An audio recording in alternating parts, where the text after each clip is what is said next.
Hello दोस्तों, मैं संतोष कुमार ओझा लेकर आया हूं एक शिक्षण विधि।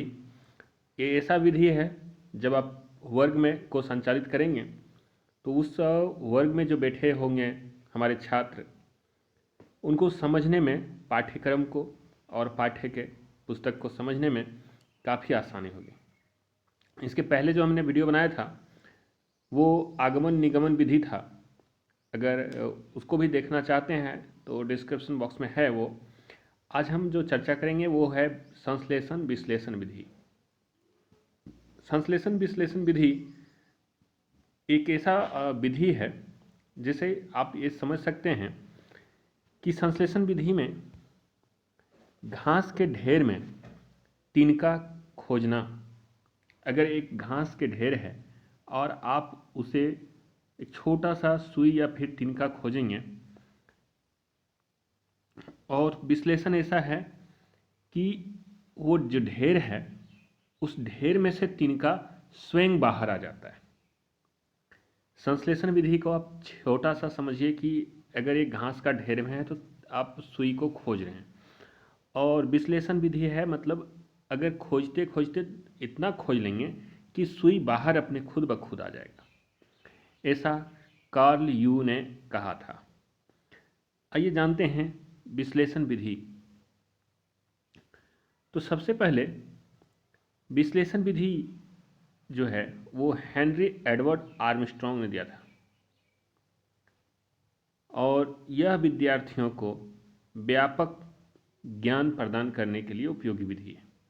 मतलब अगर कहें कि हम ब्रॉडली बात करें किसी भी सिलेबस की, तो वो जो है वहाँ पर आपको उपयोगी साबित होगी इस विधि के द्वारा, विश्लेषण विधि के द्वारा।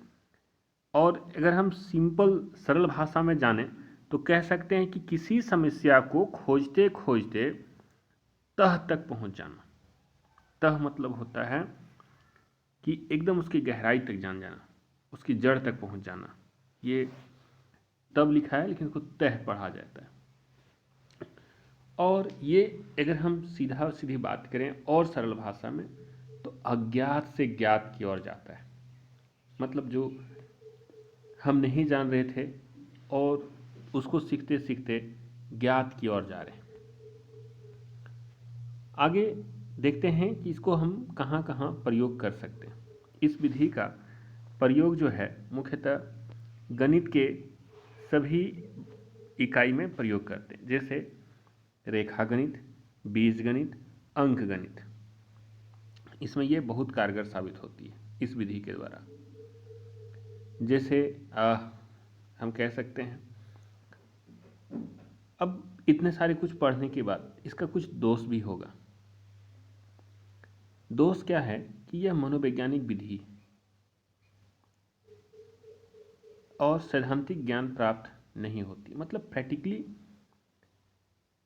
जो बात कर रहे हैं उसमें प्रैक्टिकल ज्ञान प्राप्त ज़्यादा होता है। इसे प्रिंसिपल जिसके सिद्धांत हैं वो हमें ज़्यादा प्राप्त नहीं हो पाती।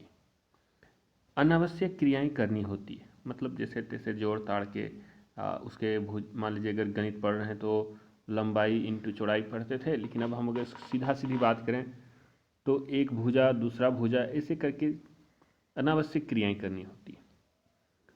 इसमें शिक्षक जो है ज़्यादा रुचि नहीं लेते हैं। आगे बढ़ते हैं संश्लेषण विधि।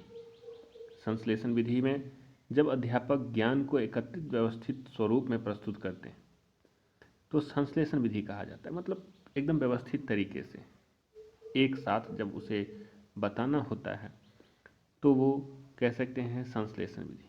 मतलब वही बात हो गई कि घास के ढेर में तिनका खुद ब खुद बाहर आ जाता है ना।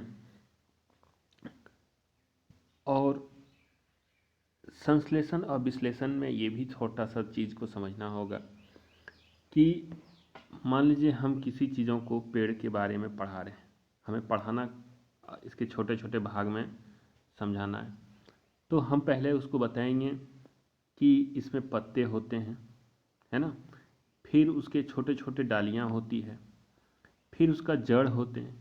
तो जो चीज़ हम जान रहे हैं, ज्ञात है मेरा पेड़ है, अज्ञात क्या है, तो इसके जो संश्लेषण क्रियाएं हैं इसकी प्रकाश संश्लेषण से जो खाना बनता है वो एक तरीका हो गया हमारा संश्लेषण विधि को पढ़ाने का, मतलब ज्ञात से ज्ञात।